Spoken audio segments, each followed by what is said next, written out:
नमस्ते। चलिए सीधे आज के इस दिलचस्प एक्सप्लेनर में गोता लगाते हैं। आजकल इंटरनेट पर ना एक अलग ही तरह का माहौल है।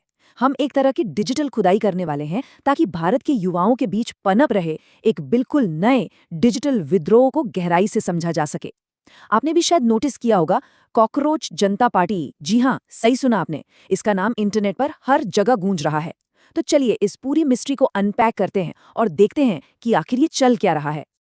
ओके, तो सबसे पहले इस सवाल पर आते हैं जो आज भारत के लाखों युवाओं का ध्यान खींच रहा है। क्या आप सीजेपी यानी कॉकरोच जनता पार्टी में शामिल होने के लिए क्वालिफाइड हैं? अब देखिए, ये कोई आम चुनाव लड़ने वाली पार्टी नहीं है। स्वतंत्र पत्रकार शुभंकर मिश्रा ने अपने एक हालिया कंटेंट में इसी हुक के साथ लिटरली इंटरनेट पर आग लगा दी है। उन्होंने इसे भारत की सबसे विद्रोही पार्टी कहा है। कोई जमीनी रैली नहीं हो रही यहाँ, बल्कि एक ऐसा डिजिटल स्पेस बन गया है जहाँ युवा बिना किसी डर के अपनी भड़ास निकाल रहे हैं।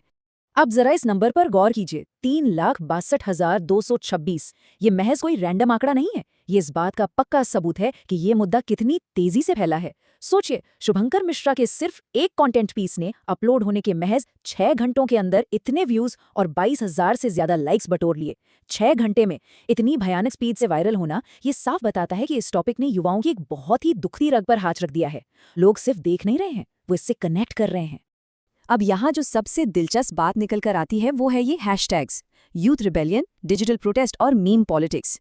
ये हमें इस पूरी मूवमेंट का असली दायरा समझाते हैं। मतलब ये स्पष्ट है कि हम किसी पारंपरिक सड़क पर होने वाले आंदोलन की बात नहीं कर रहे हैं। ये पूरी तरह से एक डिजिटल प्रोटेस्ट है और इसका हथियार क्या है? इंटरनेट कल्चर और मीम्स। युवा अपनी हताशा, अपनी चिंताओं और अपने गुस्से को मीम्स के जरिए निकाल रहे हैं। उन्होंने बाकायदा एक काल्पनिक और व्यंग्यात्मक पार्टी बना ली है अपनी आवाज दुनिया तक पहुंचाने के लिए। गजब का क्रिएटिव प्रोटेस्ट है ना? तो सवाल उठता है कि इस डिजिटल क्रांति को आवाज कौन दे रहा है? खैर, जवाब है शुभंकर मिश्रा जैसे क्रिएटर्स। आज के इन मॉडर्न इंडिपेंडेंट पत्रकारों ने अपना दायरा कितना बढ़ा लिया है। कभी बड़े टीवी नेटवर्क्स जैसे आज तक या जी न्यूज का चेहरा रहे ये लोग आज सोशल मीडिया पर आजादी से काम कर रहे हैं। और इनका कंटेंट देखिए, ये सिर्फ पॉलिटिक्स तक नहीं रुके हैं। राजनीतिक बहसों से लेकर स्पिरिचुअल पॉडकास्ट, क्रिकेट और हाँ, बॉलीवुड तक। मतलब युवाओं को जो भी इंटरेस्ट है ये उसे कवर कर रहे हैं। और शायद यही वजह है कि आज के यूथ के साथ इनकी इतनी गहरी पकड़ बन चुकी है। लेकिन रुकिए, हमें ये भी सोचना होगा कि आखिर युवाओं को कॉकरोच जनता पार्टी जैसी मीम पार्टी बनाने की नौबत ही क्यों आई? इसके पीछे का असली कैटलिस्ट यानी उत्प्रेरक क्या है? इसका सीधा जवाब है गहरी सामाजिक आर्थिक हताशा। जो बेरोजगारी है, जो सिस्टम के फेलियर्स हैं, वो युवाओं को एक तरह का कोपिंग मैकेनिज्म खोजने पर मजबूर कर रहे हैं। जब हम थोड़ा जूम आउट करके देखते हैं ना कि इस मीम के साथ साथ इंटरनेट पर और क्या ट्रेंड हो रहा है, तब जाके असल तस्वीर साफ होती है कि इस डिजिटल विद्रोह की जड़ें असल में कितनी गहरी हैं। क्योंकि इस कॉकरोच जनता पार्टी वाले मजाक के ठीक बगल में असल दुनिया की बहुत ही सीरियस और भारी भरकम समस्याएं ट्रेंड कर रही हैं। एजुकेशन की बात करें तो Abhinay sir NEET UG 2026 paper leak जैसे बड़े मुद्दे पर बात कर रहे हैं। क्राइम में देखिए, त्विषा शर्मा का दहेज उत्पीड़न वाला मामला दिल दहला देता है। टेक्नोलॉजी में अजीत अंजुम बढ़ते साइबर फ्रॉड पर रिपोर्ट कर रहे हैं। और फाइनेंस, वहां 90% इंश्योरेंस क्लेम रिजेक्ट होने जैसी चिंताजनक खबरें हैं। ये कोई छोटी बातें नहीं है, ये वो कड़वी सच्चाइयां हैं जिनसे भारत का युवा लिटरली रोजाने टकरा रहा है। और बिल्कुल यहीं पर ना मीम और वास्तविकता आपस में टकरा जाते हैं। अनएम्प्लॉयड यूथ के ट्रेंड के बीच टेक्स्ट बुक नाम के एक चैनल ने एक बहुत ही अहम कनेक्शन जोड़ा। उन्होंने भारत के मुख्य न्यायाधीश यानी सीजेआई की तरफ से युवाओं पर दिए गए एक बयान को सीधा कॉकरोच जनता पार्टी और युवा बेरोजगारी से जोड़ दिया। और ये चीज़ ये साबित करती है कि ये जो व्यंग्य या मजाक चल रहा है ये सिर्फ टाइम पास के लिए नहीं है। ये सीधे तौर पर रोजगार की कमी और भविष्य को लेकर जो अनिश्चितता है उस दर्द को बाहर निकालने का एक बहुत ही पावरफुल तरीका बन चुका है। और ये चीज बहुत ही शानदार तरीके से दिखाती है कि ये पूरा मूवमेंट अब सिर्फ एक तरफा नहीं रह गया है। मही एनर्जी जैसे चैनल्स पर बाकायदा let's talk about cockroach Janata party के नाम से लाइव स्ट्रीम्स चल रही हैं। और वहां हो क्या रहा है, भारी संख्या में लोग जुड़ रहे हैं और रियल टाइम में डिस्कशन कर रहे हैं। ये इंटरनेट पर एक तरह की डिजिटल चौपाल बन गई है यार। लोग सिर्फ अकेले बैठकर अपने फोन पर वीडियो स्क्रॉल नहीं कर रहे हैं, वो एक कम्युनिटी बना रहे हैं, अपने विचार साझा कर रहे हैं और इस डिजिटल विद्रोह का एक एक्टिव हिस्सा बन रहे हैं।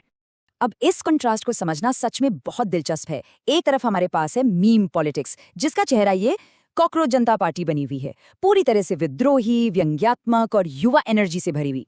और ठीक उसी वक्त, उसी स्पेस में बिल्कुल इसके बगल में क्या चल रहा है?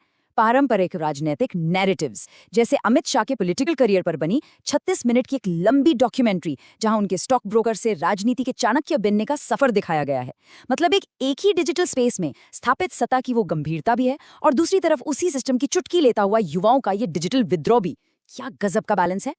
और ध्यान रहे, ये सब किसी खाली वैक्यूम में नहीं हो रहा है। ये जो मीम पॉलिटिक्स है ना, ये दुनिया भर की सबसे बड़ी और सीरियस न्यूज के साथ अटेंशन के लिए कम्पीट कर रही है। उसी यूट्यूब फीड में आपको प्रधानमंत्री मोदी की इटली यात्रा और मेलोडी की चर्चाएं मिलेंगी, जिन पर रवीश कुमार और लल्लन टॉप बात कर रहे हैं। वहीं चीन के शी जिनपिंग और पुतिन का अमेरिका को वार्निंग देना, डोनाल्ड ट्रंप और टकर कार्लसन की डिबेट और नॉर्वे का प्रेस विवाद, ये सब भी वहीं मौजूद हैं। इतने बड़े बड़े इंटरनेशनल मुद्दों के बीच एक कॉकरोच जनता पार्टी का अपनी जगह बना लेना, ये सच में कोई छोटी बात नहीं है। तो चलिए आगे बढ़ते हैं और देखते हैं कि ये सब मॉडर्न मीडिया के बदलते स्वरूप के बारे में हमें क्या बताता है। इस पूरी फीड से जो एक चीज बिल्कुल क्रिस्टल क्लियर उभर कर आती है, वो है स्वतंत्र डिजिटल पत्रकारिता का उदय। आज के टाइम में दर्शकों को बड़ी और जरूरी खबरों के लिए भारी भरकम टीवी स्टूडियोज की बिल्कुल जरूरत नहीं है।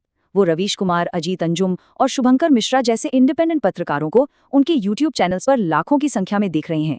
पारंपरिक मीडिया से अलग डिजिटल प्लेटफॉर्म्स पर अब उस कंटेंट को तवज्जो मिल रही है जो बिना किसी फिल्टर के एकदम सीधी और सच्ची बात करता है। तो इस पूरे डिजिटल घटनाक्रम से जो सबसे अहम बातें हमें समझनी चाहिए वो क्या हैं? पहला तो ये कि पारंपरिक न्यूज एंकर्स अब स्वतंत्र रूप से पहले से कहीं ज्यादा ग्रो कर रहे हैं। दूसरा, मीम्स अब सिर्फ हंसी मजाक नहीं रहे, वो एक बेहद सॉलिड और वैलिड पॉलिटिकल क्रिटिक बन चुके हैं। तीसरा, आज का जो यूथ है ना, वो एंटरटेनमेंट और सीरियस एक्टिविज्म को बहुत ही स्मार्टली ब्लेंड कर रहा है। और सबसे बड़ी बात, आज का जो हमारा डिजिटल न्यूज़ फीड है वो कॉमेडी, ट्रेजेडी और पॉलिटिक्स का एक ऐसा मिक्सचर बन गया है जहां हर तरह की इन्फॉर्मेशन और इमोशन एक ही जगह पर आपको मिल जाते हैं। और इन सब बातों के बाद इस एक्सप्लेनेशन के अंत में एक बहुत ही बड़ा और सोचने वाला सवाल हमारे सामने खड़ा होता है।